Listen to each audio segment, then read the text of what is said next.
morning, everyone. Thank you so much for joining us for another exciting livecast in the Coaching Connection community. And today I'm very excited to introduce you to Art.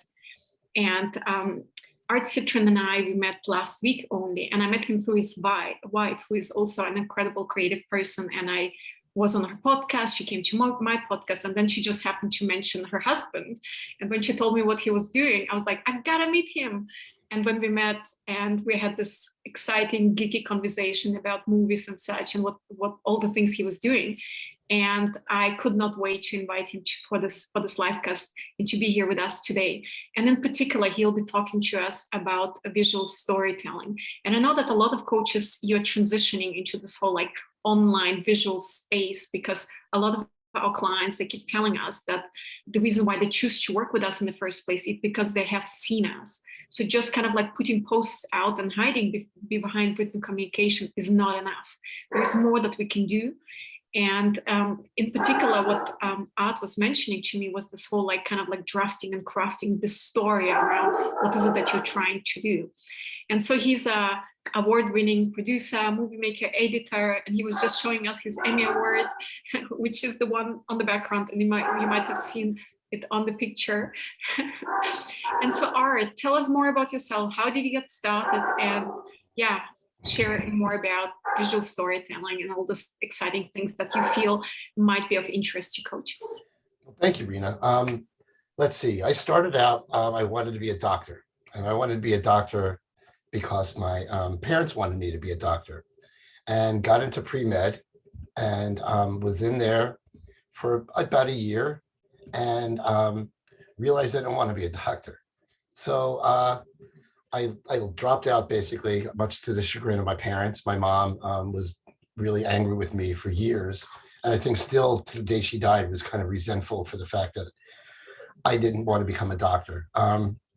But so I basically started working because I'm a creative person too. I started working for an advertising agency, a graphic design company, learning to be a graphic designer. And I realized, having no training, I decided to go to school, to go to college. So I applied to a school. I live outside of Philadelphia.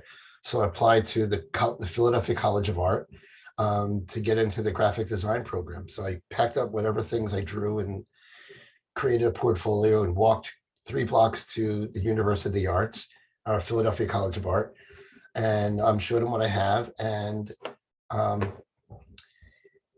they accepted me. And I got in. So I was a graphic designer for literally a semester, or actually a year. The first year you're in a foundation year. The second year you pick your major. I became a graphic design major and realized I didn't want to do graphic design. So I switched to industrial design. And then I added, just because the floor, the college that I went to at the time, we were in a building, and we were all the departments had their own floors, and like the graphic design department was on the 12th floor, industrial design on the 11th floor, painting 3rd floor, whatever. So I took the elevator down and I got to the next to the last floor, and that floor was for the filmmakers and animation majors. And back in those days, people smoked. So the lounges for all these departments was right outside the elevator. So all these departments, the people there were smoking, discussing, drinking coffee, until I got to the film and animation department. And the film and animation department, they were playing football. They were literally playing tackle football in the hallway, and they were just acting like goofballs. And I said, this is where I belong. So I switched to film and animation while still maintaining my working in industrial design. So when I graduated in undergrad, I was an industrial design major and graduated with that, and graduated in film and animation. And then I started to work, and I started working in film. I was a grip on a couple of features, a lot of short films, camera guy. Decided to go to grad school because the school that I went to for grad school was CalArts, California Institute of the Arts. They had a program run by Alexander McKendrick, Sandy McKendrick, who is an old-time filmmaker who directed Man in the White Suit, Lady Killers, Sweet Smell of Success, and was also mentored with him and with Rudy Fair, who edited Pritzi's Honor, Dial M for Murder.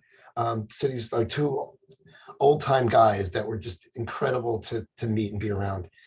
My first year, I was getting ready to take it, go on Christmas break, and Sandy and Rudy were in one of their offices, hanging out, and they go, "Artie, come in here."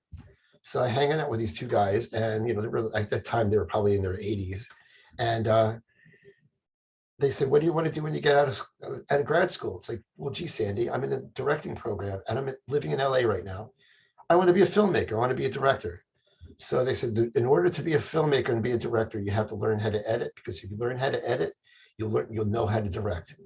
So they got me in touch with this other old time editor whose name was Rudy Fair, not Rudy Fair, Fima Novak. And Fima Novak was this old Russian guy who edited, God, thousands and thousands of films. And I learned from him. I was his intern for like 6 months, became an assistant editor, and finally within a year was an editor. I was editing feature films alongside him, was literally under his wing, and these other two editors. And a funny story is I was, editing like a horror film. This guy, and this is the last thing I did as an editor in California. This guy created this film, and he had started working on it in the 60s. And he was a stop motion animation guy, and he created this film that just kept going and never got finished. Here it is, working on this film with this guy, and this guy was a legend. He was a protege of Ray Harryhausen, who was all those movies in the 60s of all those stop motion apes and dinosaurs and everything. He created those, and so I started learning from him as well. That is until the day he died. And we were in the middle of production, and he died. And then there was nothing left for me to do in California. So I moved to New York, and with my girlfriend at the time, and started working on commercials and television shows. And that's where I am now. And right now I'm an editor, I'm a director, I'm a producer, basically a filmmaker. I have projects going on. I have a show that I created. It's now on YouTube, but I've just transitioned to a network called Bald Guy in the Kitchen, which will start airing any day now. I shot 2 episodes already, so we'll see how that goes. And I'm also pitching a show to Netflix. I'm developing a show to Netflix with a couple of partners. It's basically a food-centric show. Go figure, I like food. And that's called Chefs Tell All. I'm writing a feature film about a fantasy about Marilyn Monroe. I can go more into that later. And I'm also working on a documentary about a guy he's this guy from New Jersey, family, Catholic guy, would take nude photos of Playboy bunnies. So we're exploring that story. We'll see where that goes. And I'm also creating a teaching program called Arts Filmmaking Academy, where I'm actually going to be teaching, online courses in how to become a filmmaker, whether you want to use it as a coaching program or commercials or creating your own feature films, documentaries, basically to teach you how to become a filmmaker.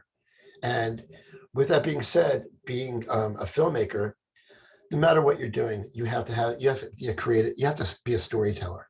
And to be a storyteller comes in many forms. And to me, I like visual because I'm a visual person, but I also like sound and everything. And the whole idea of if you don't see it on the screen, it doesn't exist. You can't talk about it.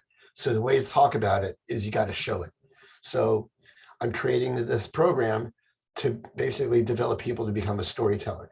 And it could be anything, in any subject. What is your passion? What do you find that you want to tell people about? And that's what you want to do.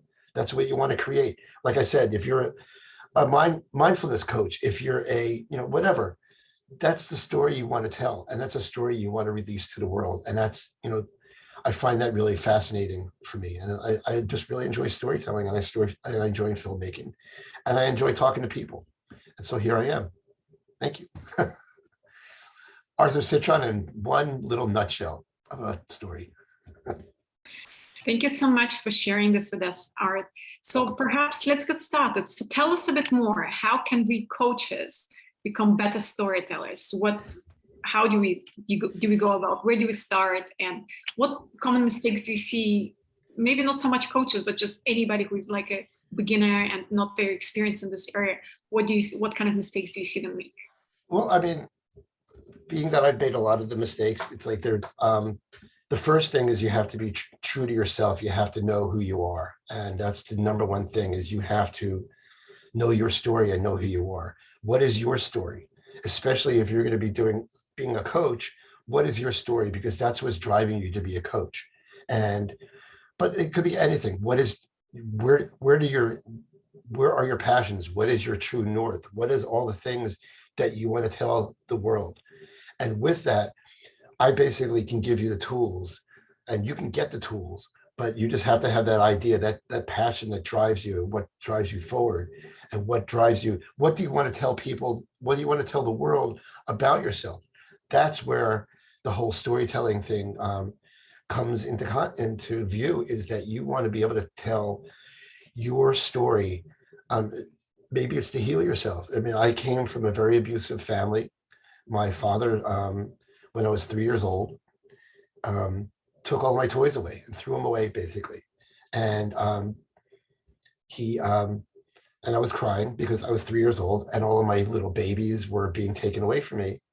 So he told me, and I remember this vividly, he said, if you don't stop crying, I'll give you something to cry about.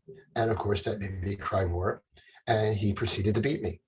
And he also raped me. So I have those things that I tell to the world, not so much to tell people that this is what I am, but this is for helping me to heal. And I know that sometimes that resonates with other people. A lot of people have come from abusive families. And the only way to get over that, and it took me a long time, literally, I'm 61 years old now. I started studying mindset stuff, thinking into results about 5 years ago. And now I'm working with another mindset coach. And this person, I grew with thinking in the results, but I started working with 2 other people, and they literally within a year, I started to become really enlightened. And so in order for me to heal my past traumas, my past experiences, I have to talk about it and tell that. And that's what I want everybody to do, is what is your pain and how can you heal the world? And then what is your story? If you want to create films that are documentaries, what is the story that you want to tell? If you want to create a TV show or a film, what's the story that you want to tell? Even if it's not from you, it really is from you, because everything comes from your heart. So storytelling to me is being able to heal yourself, be able to grow from that, and being able to help other people, lift them up. Because why are we really here? We're really here to lift each other up, to grow with each other, and to be able to reveal to the world not only ourselves, but what does the universe want for us to do. And that has to, excuse me, that has to come through us. A bit of water. Thank you so much for sharing parts of your story. I mean, this is quite incredible. And so one hears a lot about, when it comes to storytelling, about this whole hero's journey. And I assume that's what you've been talking about. For those of us who are, yes, we kind of like have an idea about our story and we've been sharing it in different places. It's just that making it visual is a bit daunting. Like how do you structure it? We are not filmmakers, right? The only thing we have often available is just our phones. So how do we even start? Where do we start? How do you start? What are the basics of visual storytelling? Well, I mean, the basics of visual storytelling could be as easy, as simple as taking photographs from your life, or whatever you want to take photos of, and scanning them into your computer, and then talking about the photos. What do they mean to you? Where do they come from? Who are these people in these photos? And that's, if you're doing a personal story, you could take your phone, you could take an iPhone or whatever, and point it at yourself and tell your story to the world. Or you could interview people. Tell me what you think about me. And if you want me to leave the room, here's the camera. You can record it and I'll look at it later. I had a friend of mine who actually did a documentary about that, about himself, where he actually shot everyone from his friends to his ex-wife, to his current wife, to his parents. And this is back in the days of film. And he put a camera on, put the audio on, they clapped, he walked out, and they told the story. And some of them were from the people he thought they loved him, but they had a lot of criticism about him. And it was kind of hard to watch. And it hurt him in a lot of ways. But on the other hand, it helped him grow because he got to see his truth, what his truth is to other people. So that was a very cathartic thing for him to do. Walking down the street, what do you see? What inspires you? Take a picture of it, take a video of it, take a film, make a film out of it. What inspires you? Do you have children? What do your children do? What do they say? How do they talk to you? There's so many stories that are out there. It's like you just have to be aware and see it. What's a typical walk down the block for you? What does that feel like? If you want to create a fantasy and you want to shoot up, there was a commercial about highlighting the iPhone, and they literally shot a snowball fight with these kids, and it was brilliant, and it was all shot in an iPhone. And at the end, it was just this kids having fun playing, having a snowball fight. But in the middle of the commercial, it looked like real war until they walked off together. And it's just, so these are things that you see in the world. What do you see in the world? How do you perceive the world? Put a camera on and start shooting it. And you know what? The longer you do that, the more you do it, the more you'll get better at it. And it's because it's a muscle. This storytelling, this thing is a muscle that you just need to keep building. And for me, I have a very vivid imagination, sometimes to my detriment, but I'll see something and go into a fantasy. It's like, how am I going to make that into a film? And you start to visualize it because we see in pictures, isn't that what they say? Everything is a picture. You think about your refrigerator. What color is your refrigerator? Is it, two-door? Is it one door? Is it whatever? And you could see it, right? Did you see that picture of the elevator, that, refrigerator in your mind? What's the color of your car? What does that look like? Two-door or four-door? What's the interior look like? Are you sitting in your car right now? Because you're looking at it, you're seeing it. That's what visual storytelling is. It's taking something from your mind, taking a picture of it, or a video of it, and showing it to the world. That's what it is. And as far as a story goes, it could be a fantasy, it could be a reality. What is your fantasy? What is a fantasy story that you want to shoot? Do you need actors for this thing? Do you need to do it yourself? This is all at your fingertips. All this information that you want to give out is there for the sharing and for the taking. And that's what it is. It's like we are literally storytellers. We just have to allow ourselves to be that. So considering that this is a coaching community, I guess my next question would be is, it's daunting, it's scary, putting yourself out there and really telling your story. And sometimes you don't even have your happy ending yet, right? You're still struggling, and how soon is too soon, or when is a good time to tell that story? And also, how can this story be helpful in the coaching business itself? How can we use this then to actually grow a business? That would be probably my next question. Well, definitely the time to start doing something like that is now. Right now, you have the inclination to do it. You have to do it now, because you're, what are you going to wait till tomorrow? Wait till next week? Because then you're going to start to come up with excuses. What you really want to do to create this story is you want to start it now. And it is daunting, especially at first. It's scary because you're putting yourself out there. But you know what? In order for yourself to heal and to tell this story too, is you need to pull the Band-Aid off. And it's going to hurt, because Band-Aids, when you're a kid, taking it off, they hurt. And what's underneath it? A scab. And what you need to do is reveal that to the world, because that hurt resonates with somebody else, or that information. What do you want to tell this? How do you want to coach somebody?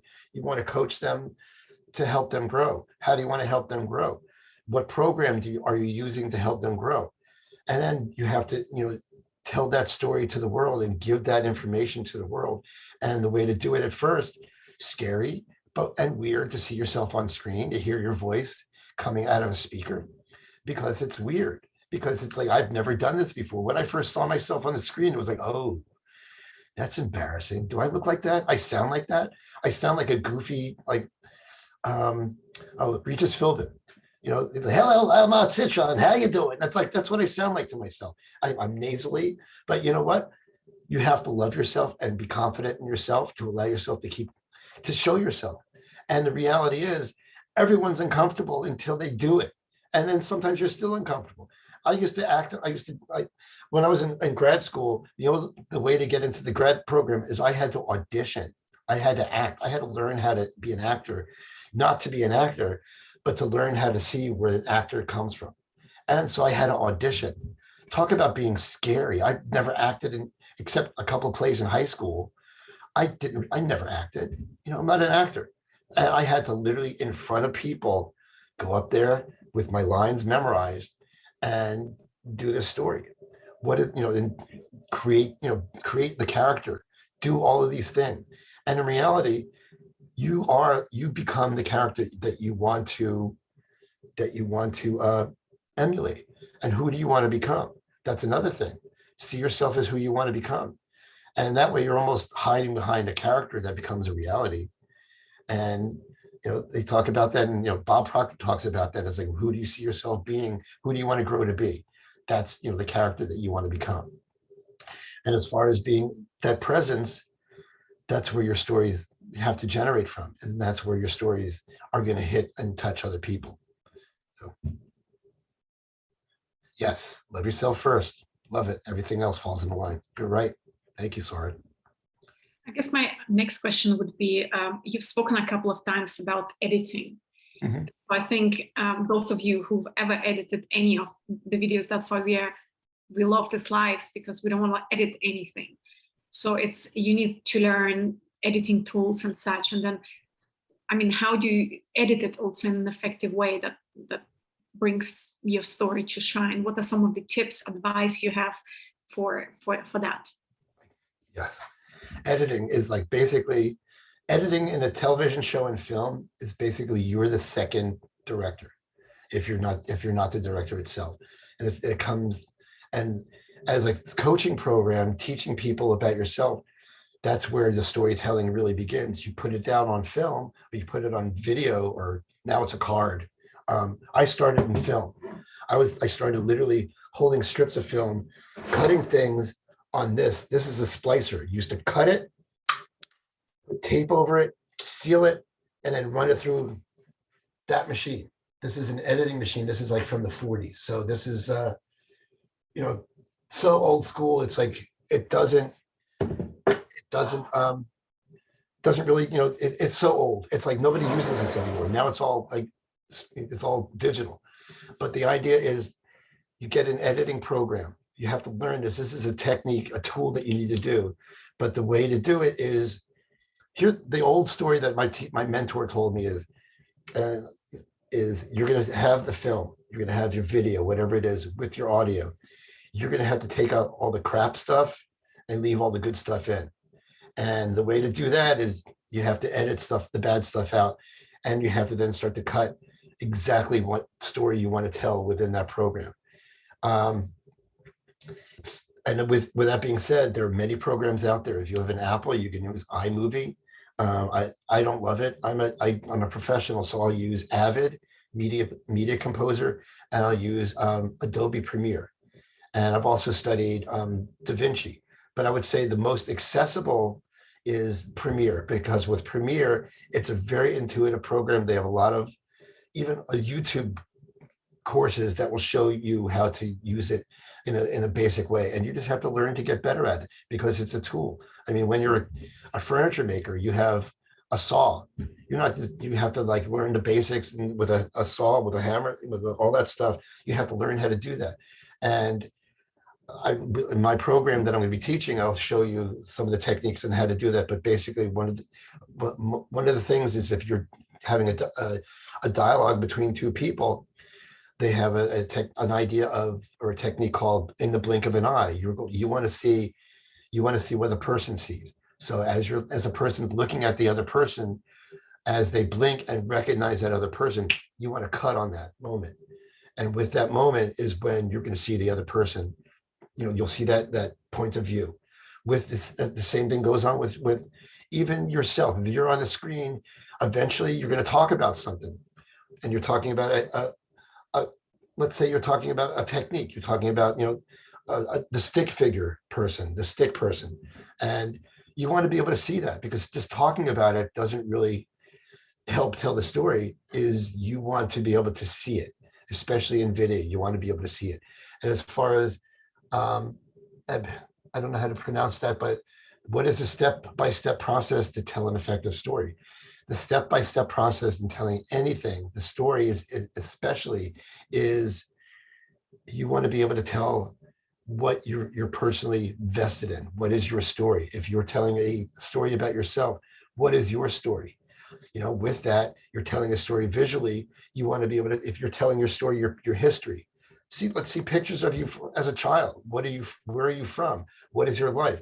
What are you talking about? What are you saying to people? Show that. If you have an image of what you want to see in your mind, find that image, whether you took it or whether it's out there in something. There's always stuff out there. You can take it off of YouTube or Google and find it. But basically, the process of storytelling is write your story down on paper, and then visualize what you see. Either make, I would write the story on one column, and next to it, and I do this in filmmaking, is they call it a storyboard, where you have your story here and you have the visual representation of that story. So let's say you're talking about yourself. You show yourself on camera. That's the story here. That's the picture here. This is your story. Then you start talking about your past. You start to show images on the side of things that you're talking about. And unless you're talking, if you're doing anything, any story that you want to create that's visual, it has to come from a story within your mind. And as far as creating a story, like I said, that comes from your heart, and that moves out through you. Cutting the crap out. Yes. Well, cutting the crap out, basically, by do you want to have that in your thing? There's a way that you have to splice that out and take it. Sometimes you're going to have what they call a radio cut. When you cut your whole thing and take all the ums and ahs out, cut in the person who you're talking to, cut into the image that you're talking to, all of that stuff, you cut all that crap out to the point where you're telling a concise story. Also, you don't want to have something that lasts for 17 hours on screen, because who's going to have the time to do that? You're going to have to cut down to a certain length that you want to do. Let's say a feature film is 90 minutes. You know how many hours they shoot to get that 90-minute shot, that 90-minute show or film? I worked on a show. It was called Independence USA. And it was we shot for one episode, and it was an hour-long show. So literally 49 minutes of content because of commercials, 49 minutes from 16 hours of footage. So you have to go through all that stuff, find the things that are golden to you, put that into your story, and allow that to keep going. Golden means, in my mind, and this is what we talk about in the industry, something that's golden to you is that resonates and tells the story. So you want to tell that story. Sometimes the story that's being recorded isn't the story that you want to tell. So that's extra. That could be for the blooper reel or whatever, or it could be for a later episode or a later coaching program. But basically, you want to tell your story within a certain amount of time that you want to set for yourself. How long do you want to be on screen? Do you want to be on screen for 60 minutes? 60 minutes out of what you're shooting to tell your story, you may shoot 90 minutes. You may shoot 10 hours. What you want to do is take that stuff that really resonates with telling that story that you're trying to produce, and cut it to the point where it's edible, that you can take it and ingest it in that one moment. I have a friend of mine that she cuts her things down to 30-second bite-sized pieces that she puts up on YouTube every day. But she'll shoot literally hours and hours of stuff just to snip out the thing that resonates with her and tells the story for her to tell us. And So it depends on how long the story wants to be. How long do you want that story to be? So hope that answered the question. Oh, yeah, that's right. I love that movie too. That's awesome. How long? Honestly, I think, and for me, anything that's like a program like that, I would say anything that's Or maybe over. we read out the questions, because those of Okay, us, those of okay, got people it, got it, want to watch the replay and watch it on Facebook. got So the it. question is, so basically Soren says he worked on the red line, on the thin red line, and they had 300 hours of footage that were edited down to 3 hours. That is 1% of gold. Yep. And then we have another question from Ildiko. How long is a good length for coaches for social media and marketing purposes, i.e. health, professional and personal development topics? Anything from 5 minutes to an hour at the most. I mean, I think there are some programs that go a little longer. I think a lot of people, especially nowadays, they have ADHD. And thank you, MTV, for producing us and creating us into those people. But you want to have something that's bite-sized. If it's a longer piece, something that they can resonate with, eat it up, gestate with it, and move on to the next one. But honestly, if it's a small little piece, 10, 15 minutes, 5 minutes, it depends on how big this topic is that you're working on. You know, I always think of, when I think of like a long coaching program, you know, a lot of the stories, the pieces that I've gotten have been, 25 minutes up to an hour.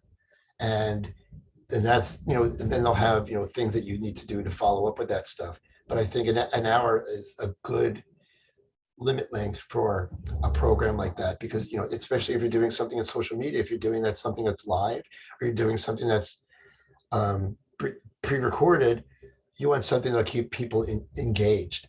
And basically that's another thing. How long are people engaged? How long are you engaged watching what your program is?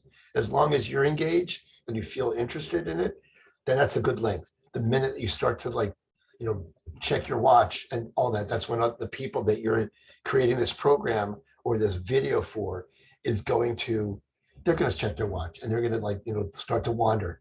You want people engaged at least 80% of the time in the thing. So I guess my other question is, I mean, it's one thing editing a film about someone else, but when we are telling our own personal story, then we feel everything is golden, and it's kind of like almost like killing babies, your own babies. So how do you slice and dice and remove? Because everything you say, it seems like it's worth gold. So what's your advice for those of us who are too attached to what we say? I honestly kill the babies. I mean, the whole idea is, if you are too close to it, play it for somebody else. Let them get, and it could be more than one person, but you have to be the point where you become ruthless. You're going to have to kill the babies. You really do. I worked on a show, and this is like probably 20 years ago. I worked on a show called Perfect Proposal.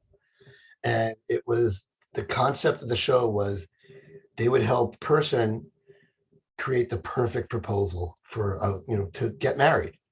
And the story was, this guy was going to propose to his girlfriend in New York City. He was waiting at a hotel in Lower Manhattan, and she catches a cab with her friend who's in on the story. And they discover in the cab driver was also in on the story, and there were cameras in the car. They find her diamond ring that she doesn't know it's her diamond ring. And they go, we have to return this. So they find the card in the bag next to the ring, the jewelry store. Well, jewelry stores in New York City, especially in the jewelry district, they're Orthodox Jews. And it was a Saturday, so they're closed. But the number that they had was to one of our producers. So she answered and led them on this wild goose chase through all of Manhattan. You have to go uptown because he's uptown. So they get to the place just before they get there. Oh, you have to go downtown. He's looking to propose to her in like an hour. You have to get downtown. So they travel downtown to get to the hotel. And as they got to the hotel, she walks in carrying her ring. And the minute she walked in, she started bawling. But the idea for that is this is a half-hour show. So literally we had 24 minutes to tell this story. We shot 12 hours worth of footage, maybe 8 hours worth of footage. So getting that, and everything was amazing. She was amazing. Her friend was amazing. Her boyfriend, now husband, was amazing. The cab driver, who was one of the producers, there was so many stories in there. And we had to kill the babies. We had to get, distill it down to make it the best story it can be. And that's what you need to do, is you need to make it the best story it can be. And that means sometimes, you'll still have those stories in you. You'll still have those stories. This is one example of a film or a piece that you're creating. You're killing those babies for this thing. There will be other things that you can tell the story. So leave them, you're not killing it. You're putting it aside to let something else grow bigger. That's what you're doing. How about that? I'm not killing babies. I'm letting my babies sit to grow a little bit until my next one comes along. All right, there we go. No killing babies anymore. Excellent. I'm relieved. No babies. I know we have more questions in the chat, but I also know, Art, you wanted to talk to us about lightning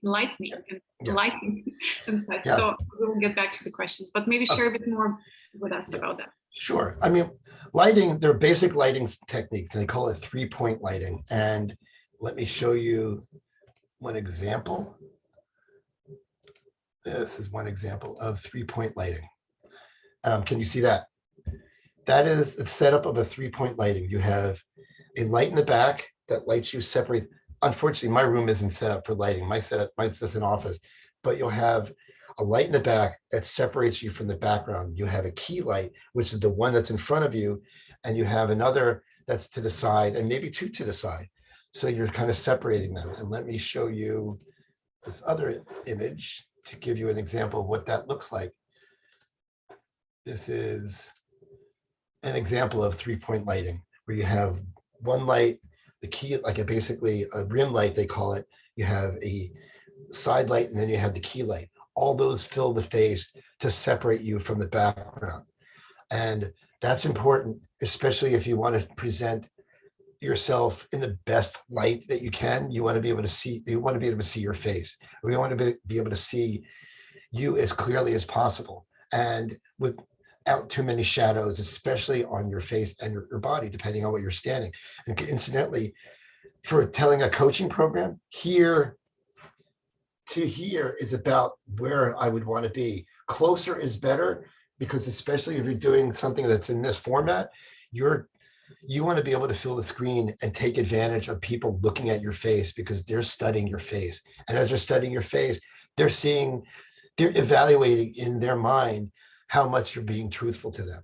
And that's really the power in all of that, is you want to be able to be as truthful as possible. One more example I'll show you. This is a little bit darker, but it gives you an idea. This one. There we go. See, that one is much darker. What type of story? And also, you could do a story like this. What if it's a dark story? What if it's a sad thing? Bring just the rim light in. And, basically, lighting enhances storytelling in many ways. Even if it's a coaching thing.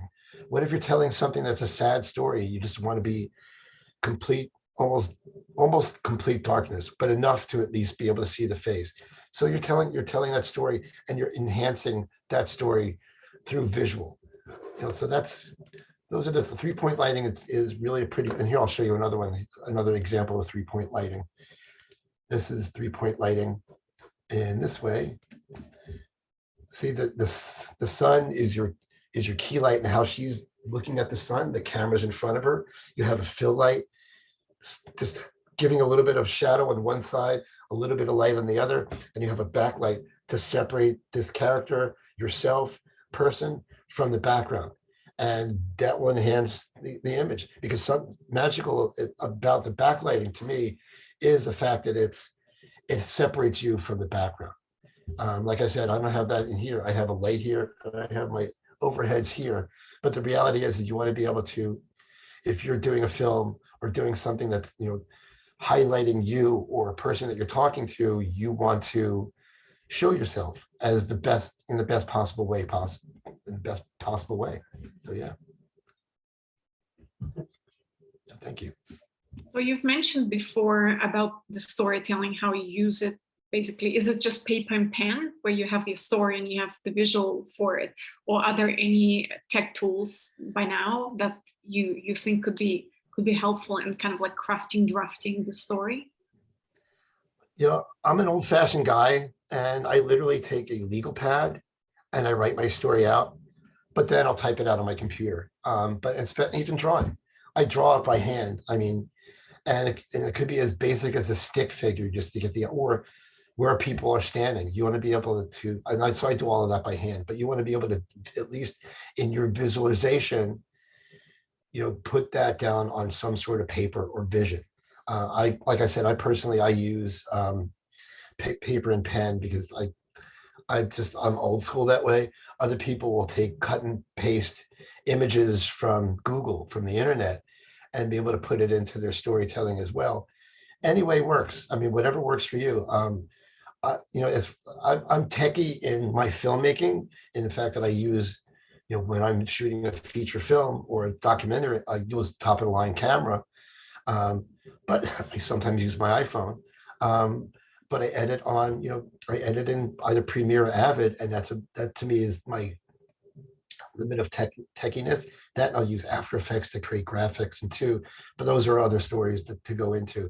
The whole idea of doing any of these techniques those are tools.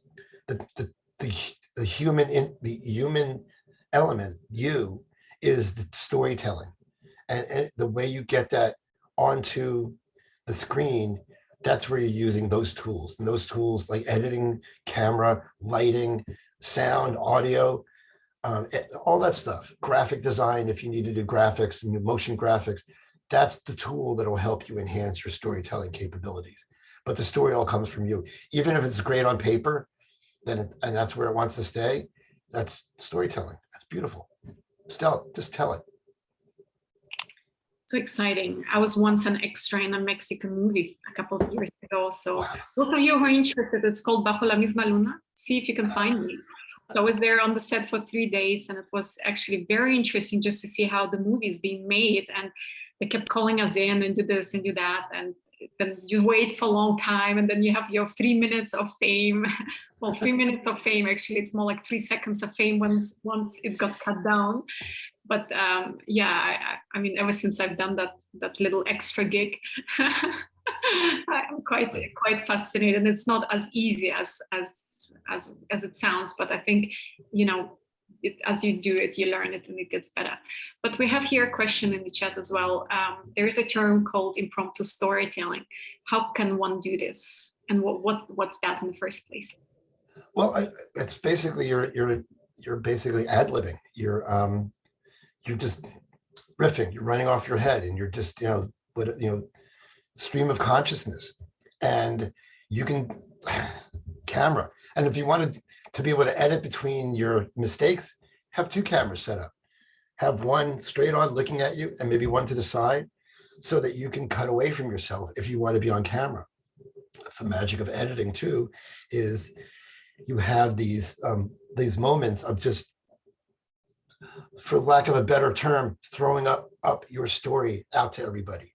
And you're just telling it everything that's coming out of you. What's coming out? I'm riffing right now because I had no idea what I was going to do today. I'm just doing this. And it's like, it's just coming out of me. Just let it go. Let it, as the song goes, let it flow. Let it come out of you, because the story comes from here, but it comes from there too, right? It's all from the universe, and you're just allowing it to come through you. I remember Michael Beckwith. He was, working to save his, save his church, and he had no money, and he literally, to convince his people that they needed to raise money to save this church, he had no idea what he was going to say, and he literally didn't remember what he said afterwards, but he knew he said something because somebody handed him $1 million check. So the idea of just going out there and telling the story, bless you, by the way, is just go out and do it. Tell your story. Improvise if you need to improvise. Write it down if you need to write it down. I mean, I do documentaries. Documentaries aren't written down. They're not scripted. What comes, what are you telling? What is the person telling me? Tell me about yourself. What are you doing? What does the story pertain to you? How does it pertain to you? And, and then that's where the magic of editing comes in. That's where you start to cut out the crap that doesn't work for telling your story.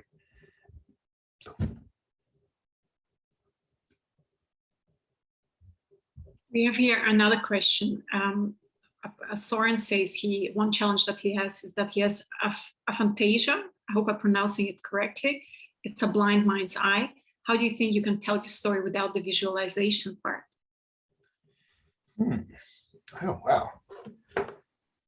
Honestly, it's like you're still telling a story, and it doesn't have to be a visual. I mean, you don't see it in your mind, but you still are telling a story. Make it a radio cut and figure out where it goes from there. Radio cut means that you're telling the story audibly with video. You're still going to shoot the thing in video if you choose to be, but you're telling a story audibly. What is the story you're still trying to tell? That all comes from within you, and it's not a blind's eye. It's coming from the heart. And reality, vision isn't in the head, it's in the heart. Excuse me. So I think honestly, it's like that's the reality is you're still telling some sort of story of yourself, of whatever you think about. And honestly, I've never really had this question, so it's like hard for me. Honestly, for me, it's just being able to tell your story in words, if not in pictures. And I think the pictures will come if you have that story down, either on video or on paper. And just like I said, even if it's the point where it's like it's a talking head on camera and a talking person is telling the story, you still want to be able to see the pictures of what they're talking about. And that's not so much visualization as it is a representation of what they're talking about. Just even looking at a movie, it's like if you have a person talking, it's like one day I was walking down the street, then you want to see them walking down the street. And I mean, that's storytelling. And, and I stepped down to pick up a penny. I want to see them pick up that penny. And, and I picked it up and put it in my pocket and I walked on. And it was like, that's the story right there. There was a beginning, started walking down the street. It was a middle. He saw a penny, picked it up, put it in his pocket, and he walked away. That was the end. So that's the story. And that's as simple as that. In experimental films, the beginning may not be the beginning. So it all is interchangeable. I think all of us have a blind eye when it comes to our own stories. So I think getting somebody on board and do it with somebody else is probably definitely a good way of doing it, because we just don't see ourselves clearly and we don't know which parts of our story actually resonate the most. And we're all complex being, and for coaches specifically, I mean, what is it that you're really coaching around? If you're coaching around, I don't know, marketing, then maybe bringing in other parts of your story that have nothing to do with marketing might not be a good idea. So maybe having somebody to bounce around ideas and draft the story and kind of draft it on somewhere on a piece of paper and brainstorming. That's what this community is all about. It's about collaborating, because we often as coaches doing it all alone, we get stuck. So maybe finding your tribe and building some sort of a community around it and calling people in and getting them into those brainstorming sessions and figuring out which parts of the story matters. That probably would be my way of doing things. I hope that helps. Are there any other questions? Well, I just want to add to that. The whole idea of, quicker alone, faster alone, further together. And if you have one or more other persons working with you to help craft this thing, it goes further because you're able to bounce ideas off. What's a mastermind? you're creating a mastermind of people that you're working with to create something that you want to create. That's, that's the perfect thing, because you're multiplying that mind with other people, and those ideas will grow with a mastermind group. So you're creating a film. You can't do you can do it alone, but it sucks because you're alone. You want to be able to do it with other people. And the great thing about working with other people is I'm working on my show right now, my TV show for Bald Guy in the Kitchen. I'm doing it at a TV studio. The TV studio, they're doing all the work. All I had to do was show up. Before, I was doing everything. I was setting up the camera. I was setting up the lighting. I was shooting myself. I was editing myself. I was coming. Now I just have to walk in and create the show, be there and be me, and getting more views right now. And so that's all about, like I said, alone faster, together further. And that's a mantra. Yeah, we very much agree on that. And there is another question from Ildiko. She struggles with finding the best visuals for some of the messages we want to share, like what you were saying, picking up the penny and such. Any tips for finding the best visuals if we aren't quite sure what would be the best way to share feelings visually, for example? Any comments on that? Honestly, if you see it, that's a great question. Thank you. And if you see it in your mind, not always you can, but what does walking down the street and picking up a penny look like? And I would say I'll give you an example of a film, and you guys should watch it. It was an experimental film called Variations of a Dance. And it was basically this experimental film about a ballet dancer, not really a story, but this woman was doing this dance, a ballet dancer. And the further they kept doing the same dance over and over again. And it was like maybe a 3-minute dance. The first one was wide. The second one cut into her a little bit. By the end of it, we're seeing body movement. And what you want to do, if you want to highlight an image that you're talking about, get in as close as you can. You can see a wide, there are filmmaking and in camera work is all about placing the camera. You have a super wide shot, which means you're seeing everything wherever you are on the street. Let's say the guy's walking down the street. Super wide is he's this tiny little dot and you see him walking toward you. Then you get closer, you see a medium wide shot where it's like this. He's walking down the street. You get a medium shot. You get a close up. Oh, what's that down there? He looks down there. We see from his point of view, the shot of the penny. We see a shot of him reaching over and grabbing the penny. We see him look at the penny, close up. Let's see, what's he looking at? We see it in his mind. Satisfied he found that penny.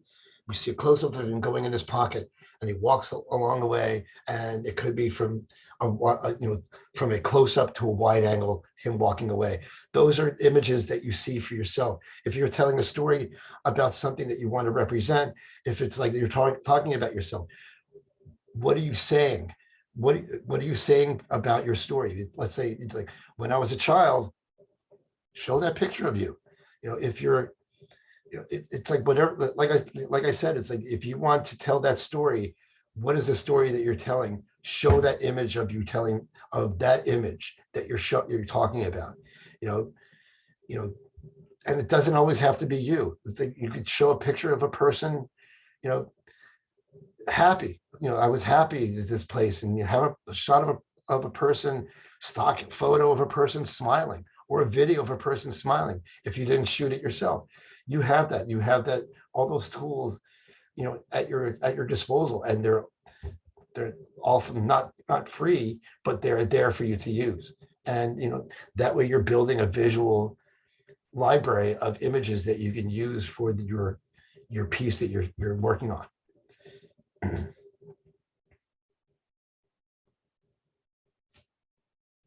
Thank you so much for sharing this. I know, okay, we have more questions. I was just going to say, how can people actually connect with you? How can they find you? You mentioned your Bald Guy in the Kitchen show. Actually, I think I have links from you. I'll just put it in chat. Yep. And you could also I'll put in here too. So there is one more question from Ani. Is there a good way of recording that makes it easier to edit for newbies? Example, do you like the movies, take one, take two? Definitely do that. Definitely, if you don't have to use a clapper either. You could just, say it.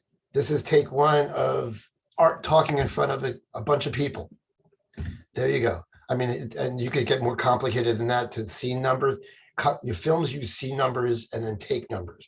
And then within a scene, they'll have, like scene 1A may be a close-up of the one person. They shoot the whole thing on 1A. 1B will be the shot of the other person talking. 1 is the wide. And then you have variations of letters and numbers. Well, scene 1, you have variations of letters. So 1C would be a close-up of person fidgeting with something, if that's part of the storytelling, and so you break it down that way. But reality is, if you're just telling your story about yourself, it would be you're able to break it down to it's like part 1, take 1, part 1, take 2, and go through that until you build that repertoire. And as far as editing goes, back in the old days, and they still do it in most of the computer programming for editing now, is they call bins, where you would lay all of the things from scene 1 into that bin. And that, back in the day, it was almost miles and miles of film, and you would have them hang on a hook, and you would have to find that scene, that shot from that scene, and find it back and forth until you can get that shot that you want to get. Nowadays, it's easier. Now you have a video card, and but it's broken down the same way. You have the thing where you're breaking down, those shots to put into a specific bin to be able to pull out and use. And then there's also something called B-roll. B-roll is something that you would shoot after the fact to enhance your story as well. Let's say, you're talking to a person about their house. Take the camera around and show the house. Take a camera around and show the pictures of their family. Scan those pictures in. Whatever it takes to enhance that story. Those are all there. And then I don't want to fail to mention audio. Audio is a big thing you need to have, and I've invested in, and this is not expensive at all, and I plug it into my iPhone. It's a lavalier mic. Hook it onto a person's lapel, and you can hide it. I have people that can hide them very well, especially when a person's wearing a suit or inside of a shirt, and you get the cleanest audio because it's right here next to you. And I have a microphone here that I use, which is right here next to me. And I use that because that enhances the audio as opposed to the computer audio, which is a wider, more ambient noise. A closer shot will filter out some of the closer microphone will filter out the ambient audio. Let's say you're out on the street and you have this lavalier mic. If you're talking with the lavalier mic under your chin or under your neck, they're going to catch you much better than having the camera mic used. So that's definitely highly recommend shooting with a lavalier mic. I know we've been talking a lot about the storytelling, visual storytelling. I must ask this question as a gig. What happened to the last Star Wars trilogy? What happened to the story? For which one? The Star Wars? The last Star Wars trilogy? Well, you know what it is? George Lucas is an amazing filmmaker. He's not the best storyteller. I love him dearly. I've met him a couple of times, and he's really a great guy. But the thing is, he got so caught up in the minutia of these stories of Anakin that it just went into these weird places that, he wanted to tell a story of, he wanted to create a film just about, forgot what they call it, where they were testing his blood, and Anakin's blood had these certain things in his body that were showed that he was had superpowers or whatever. He wanted to tell a whole film about that. And the producers and everyone else said, no, it's not going to work. You need to tell something that's so I think he went into a weird place. But on the other hand, he's worth, $1 trillion just from Star Wars. So who am I to argue with? But yeah, the stories went a little askew as far as I'm concerned. But like I said, I don't think he's the best storyteller. I think Spielberg is a much better storyteller. I mean, look at how many films he's made as opposed to what George Lucas has made.